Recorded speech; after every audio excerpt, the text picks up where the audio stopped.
السلام عليكم ورحمة الله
إن الحمد لله نحمده ونستعينه ونستغفره ونعوذ بالله من شرور أنفسنا ومن سيئات أعمالنا من يهد الله فلا مضل له ومن يضلله فلا هادي له وأشهد أن لا إله إلا الله وحده لا شريك له وأشهد أن سيدنا ونبينا محمدا عبده ورسوله صلى الله عليه وعلى آله وصحبه وسلم تسليما كثيرا.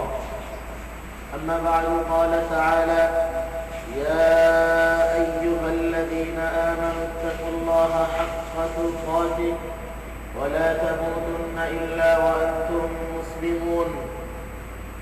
يا أيها الناس اتقوا ربكم الذي خلقكم من نفس واحدة وخلق منها زوجها وبث منهما رجالا كثيرا ونساء واتقوا الله الذي تساءلون به والأرحام إن الله كان عليكم رقيبا. يا أيها الذين آمنوا اتقوا الله وقولوا قولا سديدا يصلح لكم أعمالكم ويغفر لكم ذنوبكم ومن يطع الله ورسوله فقد فاز فوزا عظيما. ثم أما بعد، فإن خير الكلام كلام الله وخير الهدي هدي محمد صلى الله عليه وسلم وشر الأمور محدثاتها وكل محدثة بدعة وكل بدعة ضلالة وكل ضلالة في النار.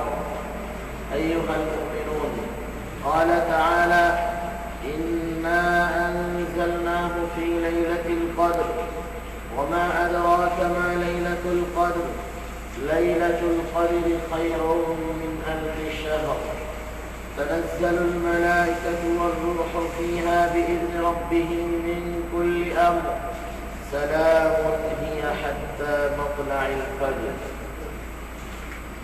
সম্মানিত উপস্থিত মুসল্লিয়ানে কিরাম, আল্লাহ পাকের মেহেরবানি যে আল্লাহ পাক আমাদেরকে পবিত্র রমজানে আজ এই অমুসলিম দেশে থেকেও শত সমস্যার ভিতর থেকেও জুমার নামাজ আদায় করার উদ্দেশ্যে মসজিদে আসার তৌফিক দান করছেন। এজন্য আমরা শুকরিয়া আদায় করছি, বলছি আলহামদুলিল্লাহ। যাদের সামনে এখনো খালি জায়গা আছে, মেহরবানি করে কাছে এসে বসে, মেহরবানি করে কাছে এসে বসে, আরো কাছে আসে, যাতে পরবর্তীতে যারা আসবে বারবার বলতে না হয়। খেয়াল করে রমজান মাস। قال صلى الله عليه وسلم كل عمل ابن آدم له إلا الصيام فإنه لي وأنا أجزي به رواه مسلم। সম্মানিত মুসল্লিয়ান কিরাম, আমরা এই বিষয়ে আলোচনা পূর্বেও শুনছি যে রমজানের এই রোজার ফজিলত কি। এই ফজিলতের বিষয়ে আল্লাহ পাক বলছেন যত আমল আছে, কোন আমলের কথা এইভাবে বলেন নাই, যেমন সিয়াম, সালাত অথবা যাকাত অথবা অন্য আমল।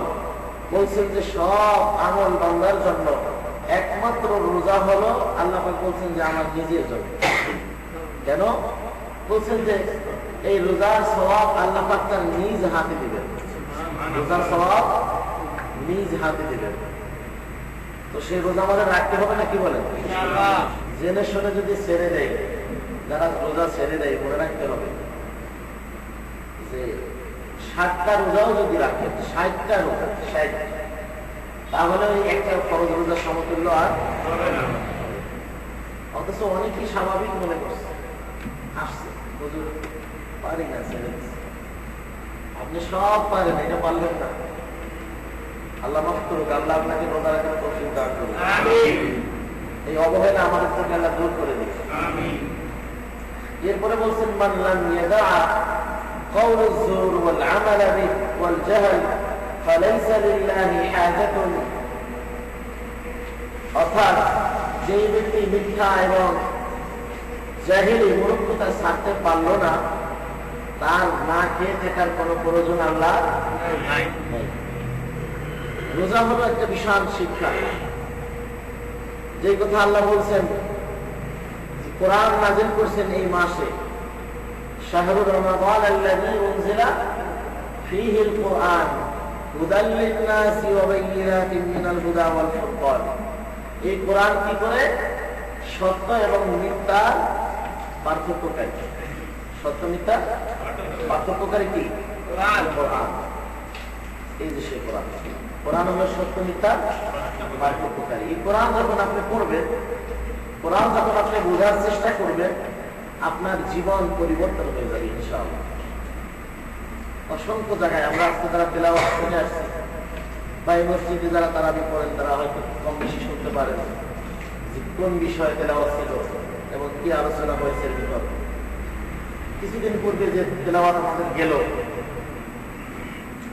অর্থাৎ 13 নম্বর পারা, যেখানে আল্লাহ বলছেন ওয়ানজিরিন নাসা ইয়াওমা ইয়াতিহিমুল আযাব ফায়াকুলু আল্লাযীনা যালামু রব্বানা আখিরনা ইলা আজালিন করিব। ভাই, যেই ভাইরা ঢুকে 2 রাকাত নামাজ না পড়ে বসছেন, তাদের অনুরোধ করছি 2 রাকাত নামাজ পড়ে এরপরে বসেন। কেন না? এই হুকুমটা কার? আল্লাহ নবী সাল্লাল্লাহু আলাইহি ওয়াসাল্লাম খুতবা দিচ্ছিলেন, এমন অবস্থায় একজন ব্যক্তি ঢুকে বসে পড়ল। তিনি বললেন, উঠো 2 রাকাত নামাজ পড়ে এরপরে বসো। এরপর হুকুম করলেন 2 রাকাত নামাজ না পড়ে তোমরা বসবে না। এমনটা আমাদের সবাই করা উচিত, তাই না? আল্লাহ পাক তৌফিক দান করুন। আমিন। যে আয়াত আমরা শুনেছিলাম, আল্লাহ পাক বলছেন যে ওয়ানজিরিন নাসা ইয়াওমা ইয়াতিহিমুল আযাব ফায়াকুলু আল্লাযীনা যালামু রব্বানা আখিরনা ইলা আজালিন করিব নুজিব দাওয়াতাকা ওয়া নাত্তাবি'র রাসূল। বলছেন যে মানুষ যখন দেখতে পাবে ইয়াওমা ইয়াতিহিমুল আযাব, কিয়ামতের ময়দানে যখন আযাব, শাস্তি সচক্ষে দেখতে পাবে, তখন বলবে রব্বানা, হে আমাদের প্রভু, আখিরনা ইলা আজালিন করিব, সামান্য সময়ের জন্য আমাদেরকে আবার অবকাশ দিন। সামান্য সময়ের জন্য আবার অবকাশ দিন, ফিরিয়ে দেন দুনিয়ায়। কেন? নুজিব দাওয়াতাকা ওয়া নাত্তাবিউর রাসূল, আপনি যে হুকুমগুলি করছেন, আপনার এই হুকুমগুলি, আপনার এই ডাকের সাড়া দিব এবং রাসূলের ইত্তেবা করব, রাসূল সাল্লাল্লাহু আলাইহি ওয়াসাল্লামের ইত্তেবা করব। খুতবার দিকে খেয়াল করতে হবে। অন্য লেখাপড়া এটা নিষেধ, খুতবার সময় কথা বলাও নিষেধ, এমনকি একটা ময়লা সরানো নিষেধ। বলছে সে যেন অযথা করলো কাজটা। আপনারা বুঝতে পারতেছেন তো? তাহলে খুতবার দিকে খেয়াল করেন এবং আরো কাছে কাছে আগে বসেন। রমজান আমাদের চলে যাচ্ছে, সেই রমজান, যে রমজানের জন্য আমরা এক মাসের জন্য সারাটা বছর অপেক্ষা করি, যে রমজান আসছে। আজ রমজানের এরা 20টা চলে গেল, তাই না? যারা ইতিকাফে বসবেন, এই ইতিকাফ আজকে থেকে বিকাল থেকে বসতে হবে, এ ব্যাপারে আলোচনা আছে ইনশাআল্লাহ। তো যারা আজকে আমরা গুরুত্ব দেই না, আলেম ওলামারা যখন বলে ডাকে শুনতে চাই না, তাদের এই আয়াতগুলি স্মরণ রাখা উচিত যে কিয়ামতের ময়দানে সে বলবে, রব্বানা আখিরনা ইলা আজালিন করিব নুজিব দাওয়াতাক ওয়া নাত্তাবিউর রাসূল, আপনার আহ্বানে সাড়া দিব এবং আপনার রাসূলের ইত্তেবা করব। আল্লাহ পাক কি আর সময় দিবেন? না। অসংখ্য জায়গায় এই কথাগুলি বলছেন, অসংখ্য জায়গায় বলছেন। যেমন 18 পারার ভিতরে বলছেন সূরা মুমিনুনের ভিতরে, যে তারা বলবে হাত্তা ইযা জাআ আহাদাহুমুল মাউত ক্বালা রাব্বিরজিউন, মৃত্যু উপস্থিত হলে তখন বলবে আমাকে আরেকটু সময় দেওয়া হোক, আমাকে আরেকটু কেন? লাআল্লি আমালু সালিহান, আমি যে আমলে সালেহাগুলো ছেড়ে দিয়েছি সেগুলা করব। সময় দিবেন না? কাল্লা, আল্লাহ বলছেন কাল্লা, সময় থাকে আর দেওয়া হবে না, পশ্চিম কালেও দেওয়া হবে না। ইন্নাহা কালিমাতুন হুয়া কাইলুহা, এটা একটা কথার কথা সে বলছে। হাজারো বুঝানোর পরে জুমা পড়ে বা 5 ওয়াক্ত নামাজও পড়ে, এখানে আবার বাইরে গিয়ে গালি দেয়, উল্টা পাল্টা বুঝায়। আরে আপনি সঠিক বুঝলে আমাকে বুঝাই যাবেন যে আপনার এইটা উল্টা, তাহলে আপনার সব পেলেন, আপনি সব পেলেন। কিন্তু পিছনে গিয়ে বললেন যে উল্টা পাল্টা বুঝায়, লাভ হবে কোনো? না, কোনো লাভ হবে, আপনি কোনো ক্ষতিগ্রস্ত হবে। এখানেই নামাজ পড়লেন, বুঝতে চেষ্টা করলেন না, আজকে বুঝলেন না যে আল্লাহ আল্লাহ রাসূলের ডাকে সাড়া দিতে হবে, কিন্তু কিয়ামতের ময়দানে বলবেন নুজিব দাওয়াতাক, আপনার আহ্বানে সাড়া দিব, ওয়া নাত্তাবিউর রাসূল, এবং রাসূলের ইত্তেবা করব। আল্লাহ বলেন আওয়ালাম তাকুনু আকসামতুম মিন ক্বাবলু, কেন তোমাদেরকে কি অবকাশ দেওয়া হয়েছিল না? কোরআন আসছিল না তোমাদের কাছে? তখন কি করেছিলে? মুখ ফিরিয়ে নিয়েছে। অহংকার, জ্ঞান না থাকার পরেও অহংকার। আল্লাহ সূরা আম্বিয়ার ভিতরে বলছেন বাল আকসারুহুম লা ইয়ালামুনাল হাক্কা ওয়া হুম মুআরিদুন, অধিকাংশ লোক সত্য জানে না, তারা তাদের ইচ্ছা মতো চলে। আপনি বলছেন কি শুরু করছেন আমল, নতুন মনে হচ্ছে, এরকম তো কোথাও পাই নাই। আপনার কথা শুনে মনে হচ্ছে যে আপনি বুখারী মুসলিম যত গ্রন্থ আছে সব পড়ে ফেলেছেন, কোথাও পাননি নাকি? এরকম মনে হয় না? কি বলেন? যদি কেউ বলে যে আপনি যারা আমল করতেছেন এটা কোথাও পাই নাই, তাহলে কি মনে হয় যে উনি সব পড়ছেন, বুখারী মুসলিম কোরআন তাফসীর সব পড়ছেন, কোথাও পান নাই। এবং অনেকেই তারাবির বিষয় নিয়ে আলোচনা সমালোচনা করে আর বাইতুল্লাহ 20 রাকাত হয় এই কথা বলে। সেই ভাইদেরকে আমি অনুরোধ করি, বাইতুল্লাহ যে 5 ওয়াক্ত নামাজ বলে ইস্তাবু ইস্তাকিমু, এটা শোনেন না আপনারা? শোনেন না মনে হয়। 5 ওয়াক্ত নামাজে ইমাম এসে একামতের পরেই বলে কাতা সোজা করুন, মিশে মিশে দাঁড়ান, কাঁধে কাঁধ মিলিয়ে দাঁড়ান, খবরদার কাতার দেখা করবেন না। আরবি ভাষায় এই কথাগুলো বলে, যেই কথাগুলি আল্লাহ নবী সাল্লাল্লাহু আলাইহি ওয়াসাল্লাম 23 বছরের ইমামতিতে প্রত্যেক উক্ত বলতেন, সেই কথাগুলি এখনো বলে। এটা আপনারা দেখেন না? এরপরে তারা একামতের সুন্নতি পদ্ধতিতে এটা দেখেন না? দাঁড়ায়, নামাজ যখন দাঁড়ায় তখন হাত কোথায় বাঁধে এটা দেখেন না, এগুলো দেখেন না। 20 রাকাত পরে, 20 রাকাত আপনি যেভাবে পড়ছেন এভাবে পড়ে না, তারা ধীরে ধীরে পড়ে। তেলাওয়াত করে কিভাবে? বুঝে বুঝে তেলাওয়াত করে। এবং দেখবেন ইমামরা অনেক সময় তেলাওয়াতের ভিতরে কাঁদে। কেন কাঁদে? যখন আযাবের আয়াত করে আসে তখন তারা কাঁদে, জান্নাতের আয়াত করে আসে তখন অনেক সময় কাঁদে। এই জন্য যে আল্লাহ পাক ভালোই জানেন যে আমাদের কি হালত হবে। তো তারা দিনের উপরে থেকে এই কোরআনকে অনুধাবন করার পরেও তারা এত কান্নাকাটি করে। আপনি এটা বোঝার চেষ্টা করেন না, আপনি বাস যত দ্রুত নামাজ পড়তে পারেন মনে করছেন যে এটাই সওয়াব। এই নামাজ বলে দয়াআকাল্লাহু কামা দয়াআতানি। নামাজ বরদোয়া করে, কেন বরদোয়া করে? আল্লাহ নবী সাল্লাল্লাহু আলাইহি ওয়াসাল্লাম বলেন মোরগের ন্যায় ঠোকর দিও না। যারা এই দ্রুত রুকু সিজদা করে, রুকু থেকে সোজা হয়ে দাঁড়ায় না, আবার সিজদায় যায়, তাসবিহটাও সুন্দর করে আদায় করে না, তাদের ব্যাপারে এই নামাজ বরদোয়া করে বলে তুমি যেভাবে আমাকে অবহেলা করলা আল্লাহও যেন তোমাকে এভাবে অবহেলা করে। আর এই কোরআন হাদিসে আসছে আল কোরআন হুজ্জাতুল লাকা ওয়া আলাইক। কোরআন হয় তোমার শাফাআতকারী হবে, তোমাকে শাফাআত করে জান্নাতে নিবে, অথবা শাফাআত করে কোথায় নিবে? জাহান্নামে নিবে। এই কোরআনকে এত দ্রুত পড়লেন, কোথাও কোনো তারকিব থাকলো না। আল্লাহ পাক কোরআনে বলছেন যে ওয়ারাতিল কুরআনা তারতিলা, সুন্দর করে টেনে টেনে কোরআন পড়ো। অথচ আপনি সেভাবে পড়লেন না। এই কোরআন বর্তমান নিশ্চিত করবে যে সে আমাকে এইভাবে অবহেলার সাথে আদায় করছে। সঠিকভাবে করা উচিত। রাসূল সাল্লাল্লাহু আলাইহি ওয়াসাল্লাম রমজান মাসে ইবাদত করছেন, সেই শুরু রাতে শুরু করছেন ইশার পরে, আর ফজরের কিছু সময় আগে তার তারাবি নামাজ শেষ হয়েছে। তারাবি আর তাহাজ্জুদ একই কথা। তেলাওয়াত করছেন এক রাকাত নামাজে সূরা বাকারা, সূরা আলে ইমরান, সূরা নিসা প্রায় শেষ। সুবহানাল্লাহ, প্রায় 2-3 ঘন্টার ব্যাপার। আপনারা যে এক কথা বললে তাইতে কষ্ট হয়ে যায়, কাশি শুরু করে দেয় অনেকে। কাশি দেওয়ার মানে বুঝায় যে কষ্ট হচ্ছে, কি বলেন? করে না? ইমামকে বুঝায় যে কষ্ট হচ্ছে, আপনি এত লম্বা করেন কেন?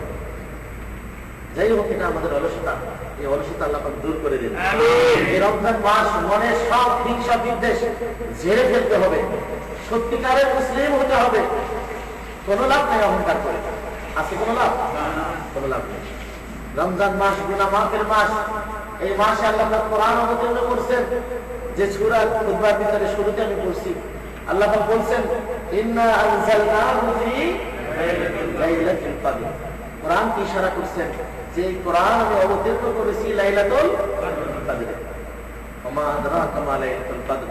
রাসূল সাল্লাল্লাহু আলাইহি ওয়াসাল্লাম বলেছেন আপনি কি জানেন লাইলাতুল কদরটা কি? লাইলাতুল কদরি খায়রুম মিন আলফি শাহর, হাজার মাসের চাইতেও উত্তম। উত্তম এই রাতটা।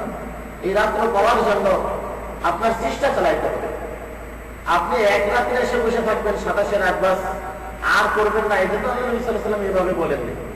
তিনি তো বলছেন, এবং তিনি স্বয়ং নিজে হাদিসে আসছে যে তিনি প্রথম 20 দিন ইতিকাফ করছেন, প্রথম 20 দিন। এরপর তার উপরে ওহী আসছে যে লাইলাতুল কদরের জন্য আপনি যে ইতিকাফ করলেন, এই লাইলাতুল কদর হলো শেষ 10 দিনের ভিতর। তখন তিনি আবার শেষ 10 দিনও ইতিকাফ করছেন। ইতিকাফ মানে মসজিদে ছিলেন, ইতিকাফের নিয়তে, সওয়াবের নিয়তে। ইতিকাফ এখন তো অন্যরকম হয়ে গেছে, ডিজিটাল ইতিকাফ। বসে গল্প গুজব চলতেই থাকে, টেলিফোন চলতেই থাকে, এটা নাম ইতিকাফ না। ইতিকাফে বসবেন, কোরআন তেলাওয়াত করবেন, তাসবিহ তাহলিল করবেন, বাস। এছাড়া আপনার অন্য কোনো কাজ নাই। আল্লাহর ভয় অন্তরে থাকতে হবে। ডিজিটাল হতে হতে এখন এমন হয়েছে যে আবার কিছু লোক পাওয়া যায় বলে আমরা কোরআন মানি, হাদিস মানি। তার একটা ধোঁকা। আমি এটা এই জন্য উল্লেখ করলাম, সাবধান হওয়া দরকার, সকলেরই হুঁশিয়ার থাকা দরকার। এই যে এক ধরনের লোক বের হয়েছে, এরা আর একটা ধোঁকাবাজ। কেন ধোঁকাবাজ? হাদিস মানে না, তো কোরআন বলছে মাইয়ুতির রাসূল, যে রাসূলকে মানলো। হাদিস না মানে মানে রাসূলকে মানলো না। তো আল্লাহ পাক বলছেন মাইয়ুতির রাসূল, যে রাসূলকে মানলো, ফাকাদ আতা আল্লাহ, সে কাকে মানলো? আল্লাহকে মানলো। এরপরে আরো অসংখ্য আয়াত, একটা দুইটা আয়াত না। ওমা আতাকুমুর রাসূল ফাখুযু, যে রাসূলকে ওমা আতাকুমুর রাসূল, রাসূল তোমাদেরকে যা দিয়েছেন, ফাখুযু তোমরা তা গ্রহণ করো, তোমরা তা ওমা নাহাকুম আনহু, যা থেকে তোমাদেরকে বিরত থাকতে বলছেন, যা থেকে বিরত থাকতে বলছেন, তাহু তা থেকে দূরে থাকো, তা থেকে বিরত থাকো। তাহলে আপনি বললেন কোরআন মানে কেমন কোরআন মানলেন? কোরআনই তো মানলেন। হাদিস মানলে আপনি কোরআনও মানতে বাধ্য, কোরআন মানলে হাদিস মানতে। কোরআন হলো হাদিসের ব্যাখ্যা, কোরআনের ব্যাখ্যা হচ্ছে হাদিস, নাকি পরস্পর দুইটা। তাহলে আপনি কিভাবে বললেন যে আপনি কোরআন মানেন হাদিস মানেন না? সাবধান, এই ধোঁকাবাজদের থেকে সাবধান থাকতে হবে। এরা নিশ্চিত ধোঁকাবাজ। হয় তার মুখ অর্থাৎ ব্রেন নষ্ট হয়েছে, অথবা কোন শয়তানের ধোঁকায় সে করছে, অথবা কোন ইহুদির দালালি করছে। এই জন্য হুঁশিয়ার থাকতে হবে। এই জামানা বড় বড় কঠিন জামানা, ফিতনার জামানা। কোরআন এবং সহিহ সুন্নাহ মানতে অনেকেই রাজি না, সমস্যা নেই।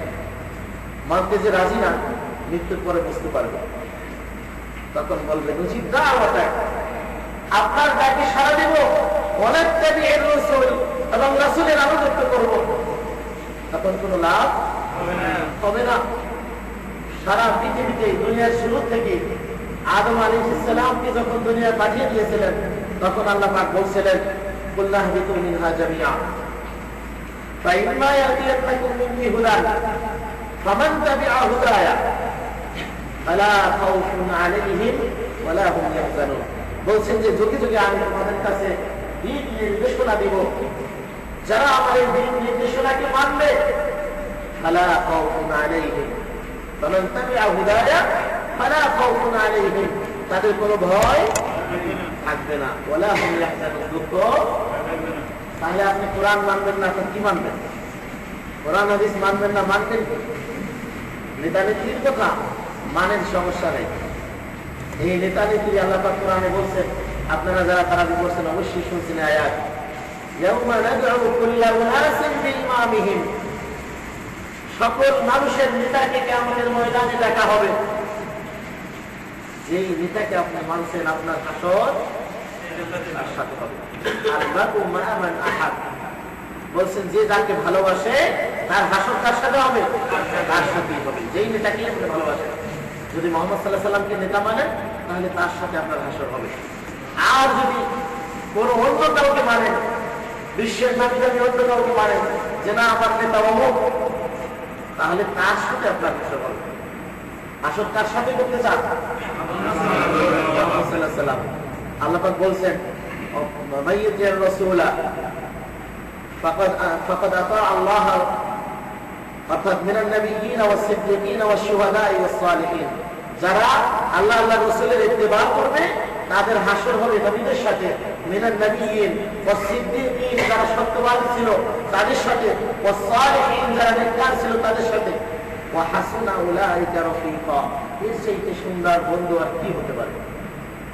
এর সাথে সুন্দর বন্ধু হতে পারে না, প্রশ্নই আসে। তাহলে আপনি এই রমজানি পদক্ষেপ নেন যে হ্যাঁ আমি কোরআন অধ্যয়ন করব, এখনো যে সময় আছে সেই সময়ের ভিতরে আমি কোরআন বোঝার চেষ্টা করব এবং কোরআন আর সুন্নাহকে অনুসরণ করব, অন্য কিছুকে অনুসরণ করব না। কারণ আল্লাহ পাক মানা করছেন, বলছেন ইত্তাবি মা উনজিলা ইলাইকুম মির রাব্বিকুম ওয়ালা তাত্তাবিউ মিন দুনিহি আউলিয়া, যা আপনার উপর অবতীর্ণ হয়েছে, অবতীর্ণ কি হয়েছে? কোরআন। ইত্তাবি, অনুসরণ করুন, মা উনজিলা ইলাইকুম মির রাব্বিকুম, যাহা অবতীর্ণ হয়েছে আপনার রবের পক্ষ থেকে, ওয়ালা তাত্তাবিউ মিন দুনিহি আউলিয়া, এটা ব্যতীত অন্য কিছুকে অনুসরণ করুন না। যদি করেন তাহলে সমস্যা। আর অসংখ্য লোকই কোরআনের বিরোধী, নিজের অজান্তে কোরআন বিরোধী ধারণা রাখে, কোরআন বিরোধী ধারণা রাখে। প্রমাণ দেখুন যে যারা মদ, জুয়া এবং সুদ ইত্যাদি লাইসেন্স যারা দিচ্ছে, তাদের পিছনে, তাদেরকে নেতা মেনে তাদের পিছনে চলে, তাদেরকে ভালোবাসে, এটা কোরআন বিরোধী কি বলেন? আল্লাহ পাক বলছেন কুল হাল নুনাব্বিউকুম বিল আকসারিনা আমালা, হে রাসূল আপনি বলুন আমি কি বলে দিব কারা আমলের মধ্যে ক্ষতিগ্রস্ত? আমল করছে তারপরে ক্ষতিগ্রস্ত। নামাজ পড়ছে, রোজা রাখছে, দিনকে কিছুটা ভালোবাসছে, কিন্তু তারপরে সে কি ক্ষতিগ্রস্ত। ব্যাখ্যা করে দেব,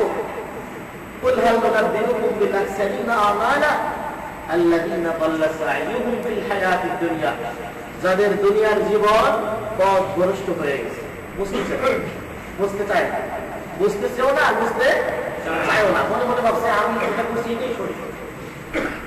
এদের কথা আল্লাহ আয়াতে বলছেন সূরা কাহফের শেষের দিকে, আল্লাযীনা দাল্লা সাইয়ুহুম ফিল হায়াতিদ দুনিয়া ওয়া হুম ইয়াহসাবুন, কিন্তু তারা ধারণা করে, মনে মনে বুঝে, আন্নাহুম ইয়াহসিনুনা সুনআ, আমল অনেক করছে, আমলের কারখানা করে দিয়েছে, এত আমল করছে যথেষ্ট। ভাই যাদের সামনে জায়গা আছে মেহরবানি করে সামনে আগে বসে, এই যে মেয়েদের লোকজন কিছু তারা একটু সামনে আগে বসে, সামনে একটু আগে বসে, দেখবার সময় সামনে আগে বসে, কাছে এসে বসে। আরে কাছে আসলে মহব্বত হবে, যদি ভুল ধারণা থাকে গালিগালাজ করেন ওটাও দূর হয়ে যাবে ইনশাআল্লাহ, আল্লাহ দূর করে দেবে, ঠিক না? কাছে কাছে আসে। তো আল্লাহ বলছেন যে ওয়াহুম ইয়াহসাবুন, তারা মনে করে, আন্নাহুম ইয়াহসিনুনা সুনআ, অনেক আমল করে ফেলছি যথেষ্ট, আর মনে হয় সমস্যা নাই, পার পেয়ে যাবো। উলাইকাল্লাযীনা কাফারু বিআয়াতি রাব্বিহিম, তারা কারা?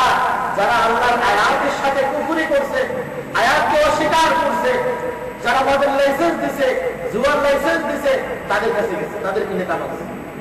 অনেক নামাজি লোক, কিভাবে আমার দুঃখ লাগে যে কিভাবে এই যে কিছুদিন আগে খেলার ভিতরে, খেলাধুলার ভিতরে যে লটারি, অনেকেই বলছেন যে ভাই প্রায় বাংলাদেশিদের 1 লক্ষ ইউরো খসারা হয়েছে, 1 লক্ষ ইউরো চলে গেছে। কি লাভ হলো আপনার? রমজান মাস, হায় হায় আপনাদের জন্য যারা এই লটারির ভিতরে এমন ভাবে চিৎকার করছেন, নামাজটাও এখানে আপনাদের জন্য করা যায় না সুন্দরভাবে, এমন অবস্থা কিছুদিন হয়েছে। কি জবাব দেবেন আল্লাহ? তবে আমি বিশ্বাস রাখি যে এই লোকগুলি আসলে ভালো, কিন্তু শয়তান পূর্বে তাদেরকে এমন ভাবে ধোঁকা দিছিল, সেই ধোঁকা থেকে নিজেকে হেফাজত করতে পারেনি, এটাই তাদের দোষ। আল্লাহ পাক বাকি সময়টা তাদেরকে হেদায়েত নসিব করুন। চেষ্টা চালাইতে হবে, চেষ্টা ছাড়া এমনি হয় না। কারণে তার যদি আপনি একটু হাত লাগাবার চেষ্টা করেন যে দেখি শর্ট করে নাকি, তো শর্ট করবে নাকি বলেন? তো শয়তানের রাস্তায় যদি মনে করেন যে একটু যাই দেখি সমস্যা হয় নাকি, সমস্যা তো হয়েই যাবে। নামাজে লোক কিভাবে লটারি করে, যেই জুয়ার কথা বলছেন আল্লাহ নবী সাল্লাল্লাহু আলাইহি ওয়াসাল্লাম, যে এটা বললেও গুনাহ হয়। যদি কেউ বলে যে আমি জুয়া খেলতে যাইতেছি, তো বললেই যথেষ্ট। কোরআনে আসছে মান জাআ বিল হাসানা ফালাহু আশরু আমসালিহা, যদি কোনো ব্যক্তি একটি ভালো আমল করে তো আল্লাহ পাক তাকে 10টি আমলের সওয়াব দেন। আর মুখে শুধু বলছে যে আমি এই কাজটা করবো, আজকে রাতে তাহাজ্জুদ করবো, এই পরে নাই মুখে বলছে সওয়াব লেখা হয়ে গেছে। আর যখন সে কাজটা সম্পূর্ণ করবে তখন আরো 10 গুণ বাড়ায় দেওয়া হবে, আর রমজানে আরো 700 গুণ বাড়ায় দেওয়া হবে। এছাড়াও আল্লাহ পাক বলছেন, রাসূল সাল্লাল্লাহু আলাইহি ওয়াসাল্লাম সহিহ হাদিসে বলছেন, মান সামা ওয়া কামা রমাদান ঈমানান ওয়া ইহতিসাবান গুফিরা লাহু মা তাকদ্দামা মিন যামবি, যেই ব্যক্তি রমজানে সওয়াবের উদ্দেশ্যে কিয়াম করবে, কিয়াম মানে রাত্রে সালাত আদায় করবে, আর কোরআন বুঝি বুঝি পড়ার চেষ্টা করবে, কাঁদবে, আযাবের আয়াতগুলি যখন আসবে আল্লাহর কাছে পানাহ চাবে। বলছেন হাদিসে, মান কামা রমাদান ঈমানান ওয়া ইহতিসাবান গুফিরা লাহু মা তাকদ্দামা মিন যামবি, যেই ব্যক্তি রমজানে কিয়াম করবে সওয়াবের উদ্দেশ্যে, আল্লাহ পাক তার সকল গুনাহ মাফ করে দিবেন। সুবহানাল্লাহ। আর লাইলাতুল কদরটা হচ্ছে এমন রাত্র, আল্লাহু আকবার, এই লাইলাতুল কদরের ব্যাপারে হাদিসে স্পষ্ট আসছে, বুখারী এবং মুসলিমের হাদিস, মান কামা লাইলাতুল কদরি ঈমানান ওয়া ইহতিসাবান গুফিরা লাহু মা তাকদ্দামা মিন যামবি, কদরের রাতে, শবে কদরের রাতে যে কিয়াম করবে সওয়াবের উদ্দেশ্যে, আল্লাহ পাক তার সকল গুনাহ মাফ করে দিবেন। আল্লাহ পাক যেন আমাদেরকে লাইলাতুল কদর নসিব করেন। আমিন। চেষ্টা চালাইতে হবে, শেষ 10 দিন ইবাদত করতে হবে, ঘুমায় থাকলে চলবে না। আরো বেশি দেখেন, কালকে আমার কাছে মেসেজ আসছে, আমার এক বন্ধু মক্কা থেকে মেসেজ দিয়েছে, উনি বড় একজন আলেম, যে সারা আরব বিশ্বে জুমার মসজিদগুলোতে সারা রাত্রে ইবাদত করবে। সারা রাত্র বলতে শেষ রাত্রেও তারা ইবাদত করবে। এবং আপনারা যারা মক্কা দেখছেন, মক্কায় কিন্তু শেষ রাত্রে ইবাদত হয়, জামাতবদ্ধভাবে ইবাদত হয়। কিন্তু আমাদের কিছু ভাইরা ভুল বোঝার কারণে শুধু 1 রাত বা 2 রাত আসে, 27 রাত বাস ঘুরে যায়, আর 29 রাত একটু কমে, 27 রাতের মধ্যে এত বেশি হয় না, মনে করে যে এই 2টা রাত রয়েছে। আসলে আল্লাহ নবী সাল্লাল্লাহু আলাইহি সাল্লাম বলছেন যে তোমরা শেষ 10 দিনই লাইলাতুল কদরকে খুঁজো, শেষ 10টা দিনই আপনি ইবাদত করেন, অন্তত পক্ষে 8 রাকাত নামাজ এবং বেতের নামাজ এটা আপনি শেষ রাত্রে পড়েন, সমস্যা আছে কোনো না। পুষ করেন, যদি আপনার এই রাত মিলে যায়, আল্লাহু আকবার, এক তো হলো গুনাহ মাফ হয়ে যাবে, দ্বিতীয় হলো 1000 মাসের চাইতেও বেশি ইবাদত করার সওয়াব এক রাতে পেয়ে গেলেন। এই বোনাসটার গুরুত্ব থাকা উচিত, এই বোনাসটা গুরুত্ব থাকা উচিত। কেননা আমরা তো আসলে দুনিয়াবি বিষয় গুরুত্ব বেশি দিই। আল্লাহ পাক বলছেন ওয়াদাল্লাহ লা ইউখলিফুল্লাহু ওয়াদা ওয়ালাকিন্না আকসারান নাসি লা ইয়ালামুন। বলছেন আল্লাহর ওয়াদা, এই ওয়াদা কি করবেন না, আল্লাহ খেলাফ করবেন না। প্রমাণ দেখুন আট-পারার ভিতরে, সূরা আরাফের ভিতরে আল্লাহ বলছেন যে ওয়ানাদা, জান্নাতবাসীরা বলবে ওয়ানাদা আসহাবুল জান্নাতি আসহাবান নার, জাহান্নামীদেরকে বলবে, ডেকে বলবে ওয়ানাদা আসহাবুল জান্নাতি আসহাবান নার আন কাদ ওয়াজাদনা মা ওয়া'আদানা রাব্বুনা হাক্কা। আমাদের রব আমাদের সাথে যে ওয়াদা করেছিলেন, জান্নাত দেওয়ার যে ওয়াদা আমাদের সাথে করেছিলেন, সেই ওয়াদা আমরা সত্য পেয়েছি, আমরা জান্নাতি হয়েছি। এরপরে জাহান্নামীদেরকে বলবে ফাহাল ওয়াজাদতুম মা ওয়া'আদা রাব্বুকুম হাক্কা, তোমাদের সাথে যে ওয়াদা ছিল ওটা কি সত্য পেয়েছো? তার মানে ভুল করলে যে তুমি জাহান্নামী হবে, আল্লাহকে না মানলে যে তুমি জাহান্নামী হবে, এই ওয়াদা তো আল্লাহর পূর্বেই ছিল, এটা কি সত্য পেয়েছো? জাহান্নামীরা জবাব দেবে ক্বালু না'আম, হ্যাঁ পেয়েছি। তখন জান্নাতীদের মাঝখান থেকে একজন দাঁড়িয়ে বলবে, একজন ঘোষণাকারী ঘোষণা করবে লা'নাতুল্লাহি আলা যালিমিন, জালেমদের উপরে আল্লাহ লানত, অভিশাপ। এই যে আয়াতের মধ্যে শুনলাম যে আল্লাহ বলছেন ওয়াদাল্লাহি হাক্কা লা ইউখলিফুল্লাহু ওয়াদা, আল্লাহর ওয়াদা আল্লাহ পরিবর্তন করেন না, খেলাফ করেন না। কিন্তু অধিকাংশ লোক এটা ওয়ালাকিন্না আকসারান নাসি লা ইয়ালামুন, এই বিষয় জানে না। কি জানে? ইয়ালামুনা যাহিরাম মিনাল হায়াতিদ দুনিয়া, দুনিয়ার চাকচিক্য যেটা নগদ পায় সেটার জন্যই দৌড়ায়, নগদ যেটা পায় সেটার জন্য পাগল থাকে। যতই বোঝায়, এত নিষেধ করার পরেও কিভাবে নামাজি লোক নিচে গিয়ে লটারি খেলল, তার মানে সে বুঝছে যে এটা নগদ পাবো, এটা যদি যদি লেগে যায় তাহলে নগদ পাবো। ভাই আপনাদের সামনে এখনো জায়গা আছে, একটু সামনে আগে বসলে আমরা ইনশাআল্লাহ দাঁড়ায় গেলে জায়গা হয়ে যাবে। জাযাকুমুল্লাহ খাইর, এখনই শেষ হয়ে যাবে ইনশাআল্লাহ। তো ইতিকাফের বিষয় আয়েশা রাদিয়াল্লাহু আনহা বলেন যে রাসূল সাল্লাল্লাহু আলাইহি ওয়াসাল্লাম রমজানের শেষ 10 দিন ইতিকাফ করতেন, শেষ 10 দিন ইতিকাফ করতেন। যে আল্লাহর নবী সাল্লাল্লাহু আলাইহি ওয়াসাল্লামের কথা কোরআনে আসছে যে তার কোনো গুনাহ নাই, তার সকল গুনাহ আল্লাহ মাফ করে দিয়েছেন, এভাবে বলছেন মা তাকাদ্দামা মিন যামবিকা ওয়া মা তাআখার। সেই নবী যে মাসুম, যার কোনো গুনাহ নাই, তিনি সারা রাত ইবাদত করতেন এবং ইতিকাফে বসতেন। আপনি আমি কতই গুনাহ করছি, এই চিন্তাটা আমাদের থাকা উচিত যে আমরা কিভাবে পার পাবো এই ফিতনার জামানায়, কিভাবে আমরা আখিরাতে কামিয়াব হতে পারি। এজন্য অবশ্যই আমাদের প্রতিযোগিতা থাকা দরকার, কি বলেন? আল্লাহ পাক আমাদের সকলকে আমল করার তৌফিক দান করুন। যারা ইতিকাফে বসতে চান নিজ খরচের ভিতরে এখানে বসতে পারবেন ইনশাআল্লাহ। কারো যদি কোনো কথা থাকে পরে বলবেন ইনশাআল্লাহ। জাযাকুমুল্লাহু খাইর।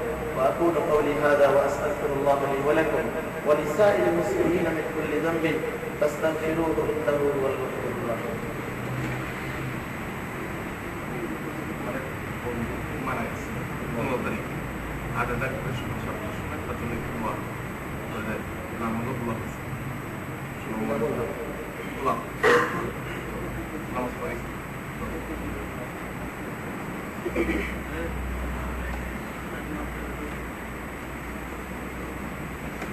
الحمد لله وحده والصلاة والسلام على من لا نبي بعده وعلى آله وصحبه وسلم تسليما كثيرا. معزز محترم उर्दू वालों भाई,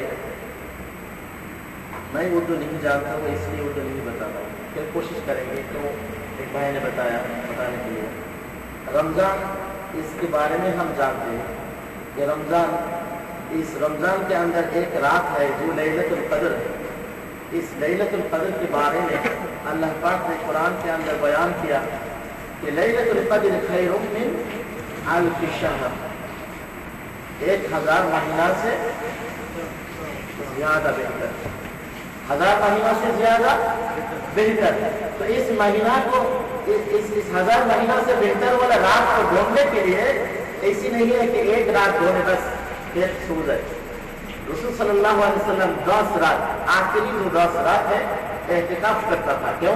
इस रात को ढूंढने के लिए। तो हम एहतिकाफ करने के लिए राजी है ना इंशाअल्लाह? इस रात को ढूंढना चाहिए। हदीस में आया जो लोग मन क़ाम लैलतुल क़द्र ईमानन व इहतिसाबन गुफ़िरा लहु मा तक़द्दम मिन ज़ंबि, जो लोग इस रात को सवाब के नियत से क़याम करेंगे उसका 7 गुनाह अल्लाह माफ कर देंगे। আল্লাহ আমাদের তৌফিক আতা ফরমায়। বাংলাদেশি ভাই যারা আছি, আসলে আমরা রমজানের অনেক বিষয় বা পূর্বের 2 রমজান আমরা মানে 2 জুমা আমাদের থেকে চলে গেছে, আমরা দেখছি রমজান মাসে দান সাকাতে বেশি সওয়াব। এই যে 1000 বা 1 লক্ষ ইউরো আমরা নষ্ট করে ফেললাম, সারা পৃথিবী ব্যাপী যদি আমরা চাই একটু দেখতে খেয়াল করলে দেখবো যে এমন জায়গা আছে, প্রশ্ন করছে যে আমাদের ইফতার করারও কিছু নাই, আর সিহারি খাবারও কিছু নাই, আমাদের রোজা কি হবে? বুঝছেন না? বুঝেন নাই? তাদেরকে খাদ্য দেওয়ার দায়িত্ব কার ছিল? বলেন কার ছিল? আল্লাহ নবী বলছেন সারা পৃথিবীর মুসলমান যেন একটা দেখে নেই, আপনি এখানে 1 লক্ষ ইউরো নষ্ট করলেন, 1 লক্ষ ইউরো। এই ব্যক্তি ফোন করে বলছে আফ্রিকার ভিতর থেকে যে আমাদের সিহারি খাওয়ারও কিছু নাই, আর ইফতার করারও কিছু নাই, আমাদের রোজা কি হবে? পানির কষ্টে অনেক লোক পানির কষ্টে মারা যায়, খাদ্যের অভাবে অনেক শিশু মারা যাচ্ছে, জঙ্গলে তাদের জীবন যাপন করতে হচ্ছে। কেন? মুসলমানদের তাদের উপরে জুলুম চলছে সারা পৃথিবী ব্যাপী। বিশেষ করে আমাদের বাংলাদেশের কাছেই বার্মা এই রমজানের ভিতরে ফজরের নামাজ পড়তে যাইতেছিল, এমন অবস্থায় শহীদ করে দেওয়া হয়েছে এক ব্যক্তি। অসংখ্য লোককে আহত করা হয়েছে, তারা ঘর বাড়ি ছেড়ে জঙ্গলে গিয়ে থাকছে। আর আপনি এখানে পয়সা নষ্ট করছেন আর খেলাধুলার পিছনে পড়ে আছেন। এই খেলাধুলার কথা বর্তমান যুগের যত বড় আলেমরা আছেন সবাই বলছেন যে এটা দেখা হারাম। এটা দেখা কি হারাম? কারণ এটা কাফেরদের একটা কৌশল, মুসলমান যুবকদের ব্রেন ঘুরে রাখার জন্য তাদের একটা কৌশল। একদিকে খেলা চলছে, অন্যদিকে রমজান মাস ফিলিস্তিনে মুসলমানদেরকে হত্যা করা হচ্ছে, শিশু বাচ্চাদেরকে হত্যা করা হচ্ছে, কল্পনার বাইরে। সারা বিশ্ব চুপচাপ। কিন্তু যদি একজন খ্রিস্টানকে বা একজন ইহুদিকে মারে কোন মুসলমান, তাহলে দেখবেন সারা পৃথিবী ব্যাপী ঝড় শুরু হয়ে যায়, নিন্দা আর নিন্দা। মুসলমানও নিন্দা করে, মুসলমান রাষ্ট্রপ্রধানরাও নিন্দা করে, তারা আগে থাকে। এর অনেক প্রমাণ পাওয়া যায়। বিষয় হলো যে রমজান মাসে দান সাকাত শুধু যে এই মসজিদের জন্য বলছি তা না, আপনার আত্মীয় স্বজন যারা গরিব তাদেরকে আপনার অবশ্যই খেয়াল রাখা উচিত, অবশ্যই খেয়াল রাখা উচিত। কারণ আপনি যে রোজা রাখছেন, এই যে রোজা রাখা না খেয়ে থাকার যে কষ্টটা, এই গরিবরা যে না খেয়ে থাকে, এই কষ্ট নিশ্চয়ই আপনার অনুভব হওয়া উচিত। কি বলে হওয়া উচিত না? তাহলে দান সাকাত বেশি করা উচিত। দান সাকাতে সাহাবায়ে কেরামদের ইতিহাস যদি আমরা দেখি কেমন ছিলেন। আর যদি মসজিদের কথা বলা হয়, কথার কথা বললাম যে 2 জুমায় আমাদের অনেক ভাইরা অনেকভাবে বুঝাইছে ভাড়া কারেন্ট বিল, তো 100 টাকা এক জমায় হয় নাই। সাহাবায়ে কেরাম কেমন ছিলেন? আল্লাহু আকবার। বলছেন যে খন্দকের যুদ্ধে দান করতে হবে। ওমর রাদিয়াল্লাহু আনহু বললেন আমার যা আছে অর্ধেক দিয়ে দিলাম। উসমান রাদিয়াল্লাহু আনহু বললেন যে আমি 3 মাসের খরচ বহন করব। 3000 লোকে 3 মাস খরচ বহন করব, যা কিছু লাগে ঘোড়া ধান খাদ্য সবকিছু। আবু বকর রাদিয়াল্লাহু আনহু বললেন আমার যা আছে আল্লাহ আল্লাহ রাসূলকে রেখে সব দিয়ে দিলেন। এবং এই হাদিস আমরা শুনছি যে প্রতিদিন 2 জন ফেরেশতা আসে এবং একজন বলে যে আল্লাহ যে তোমার রাস্তায় দান করলো তার সম্পদ বাড়ায় দেয়। আর একজন ফেরেশতা বরদোয়া করে আল্লাহ যে তোমার রাস্তায় সম্পদ দিল না ওর সম্পদ ধ্বংস করে দেয়। বলবেন সম্পদ ধ্বংস হয় কিভাবে? দেখেন না, হঠাৎ এক পিছে পড়ে গেছেন 50,000 চলে গেছে, এটা কি আপনার ধারণা ছিল? অথবা অসুখ হয়েছে 1 লাখ চলে গেছে, এটা কি কারণ বাজেট করা ছিল যে অসুখ হইতে পারে? ঠিক সারা। তো আপনি দান সাকাত কাছে কাফেররা কি করছে? তাদের সম্পদ দিয়ে মুসলমানদেরকে ধ্বংস করার জন্য বিভিন্ন ভাবে চেষ্টা চালায় যাচ্ছে। আর আমরা মুসলমান। গত বছর আমাকে একজন আমার এক উস্তাদ তিনি বললেন যে গ্রামে মেয়েদেরকে বক্তব্য করান, তিনি নিজে তার স্ত্রী পড়ায়, কোরআন তেলাওয়াত শেখায়, কিন্তু অবস্থা এমন যে বসতে যাওয়ার জায়গা নেই। তো এই জন্য উনি ওনার পাকঘরে কোন রকম বসায় পড়ান। এই মেয়েদেরকে কোরআন শিক্ষা কে দেবে বলেন? গ্রামের ভিতরে এমন আছে না, অনেক জায়গায় আছে। কিন্তু উনি বলছিলেন, আমি বলে গেছিলাম, উনি হয়তো সাহায্যের জন্যই বলছিলেন যে কোনো একটা ঘর যদি করে দেওয়া যেত তাহলে সেখানে বসে পড়াইতেন, কিন্তু আমি ভুলে গিয়েছিলাম। তো এবার কিছুদিন আগে বলছি, ভাইরা কিছু দিয়েছে, অল্প কিছু দিয়েছে। তো আপনাদের যদি কারো ইচ্ছা থাকে যে হ্যাঁ এই বক্তব্যে আমরা সাহায্য করব, তাহলে আপনারা নামাজের পরে অবশ্যই যোগাযোগ করবেন আমাদের মসজিদে যারা আছে এদের সাথে। আল্লাহ পাক আমাদের সকলকে তৌফিক দান করুন। এবং আমাদের ইফতার মাহফিল হবে, এখানে বিশেষ আলোচনা হবে ফিলিস্তিনি সহ পৃথিবীর বিভিন্ন জায়গায় যে গণহত্যা এখনো চলতেছে এই বিষয়ে বিশেষ আলোচনা হবে। দাওয়াতি মেহমান আসবেন, আপনাদের সকলকে দাওয়াত দেওয়া হলো। ইনশাআল্লাহ আপনারা উপস্থিত থাকবেন। রবিবার 6টার পরে আলোচনা শুরু হবে, রবিবার 6টার পরে আলোচনা শুরু হবে। আল্লাহ পাক আমাদেরকে আসার তৌফিক দান করুন। قال تعالى إن الله وملائكته يصلون على النبي يا أيها الذين آمنوا صلوا عليه وسلموا تسليما. وقال صلى الله عليه وسلم من صلى عليه صلاة واحدة صلى الله عليه بها 10. اللهم صل على محمد وعلى آل محمد كما صليت على إبراهيم وعلى آل إبراهيم إنك حميد مجيد. اللهم بارك على محمد وعلى آل محمد كما باركت على إبراهيم وعلى آل إبراهيم إنك حميد مجيد. اللهم أعز الإسلام والمسلمين وأذل الشرك والمشركين ودمر أعداءك أعداء الدين. اللهم احفظ بلادنا وبلاد المسلمين في كل مكان يا رب العالمين. اللهم تقبل منا صيامنا وقيامنا ودعاءنا يا أرحم الراحمين. আল্লাহ আমাদের জীবনের গুনাহগুলি মাফ করে দেন। আল্লাহ আমাদের জীবনের সকল গুনাহগুলি মাফ করে দেন। আল্লাহ এই ভাইদেরকে আল্লাহ আমাদের সকলকে নিষ্পাপ বানিয়ে দেন। আল্লাহ এখান থেকে বাইরে হওয়ার আগে আল্লাহ আমাদের জীবনের সকল গুনাহগুলি মাফ করে দেন। আল্লাহ রমজান মাস গুনাহ মাফের মাস, আল্লাহ আমরা রমজানের হক আদায় করতে পারি নাই, যেভাবে করা উচিত ছিল আল্লাহ সেভাবে আমাদের বাকি সময়টা করার তৌফিক দান করুন। আল্লাহ আমাদের যারা দুনিয়া থেকে চলে গেছে তাদেরকে ক্ষমা করে দেন। আল্লাহ একটু আগে একজন ভাই দোয়া চেয়েছে যে একজন ভাই মারা গেছে, আল্লাহ সে ভাইকে আপনি ক্ষমা করে দেন। আল্লাহ তাকে জান্নাত নসিব করুন। আল্লাহ আমরা যেন বাকি জিন্দেগি কোরআন হাদিস নিয়ে চলতে পারি সেই তৌফিক আমাদেরকে দান করুন। আল্লাহ আমাদের মধ্য থেকে শত্রুতাকে দূর করে দেন। যে শয়তান শত্রুতা সৃষ্টি করে আল্লাহ সেই শয়তানকে তো আপনি বন্দী করে রেখেছেন। আল্লাহ বারবার যেন আমরা এই শত্রুতা থেকে দূরে থাকতে পারি সেই তৌফিক আমাদেরকে দান করুন। ربنا تقبل منا انك انت السميع العليم وتب علينا انك انت التواب الرحيم. سبحان ربك رب العزة عما يصفون وسلام على المرسلين والحمد لله رب العالمين.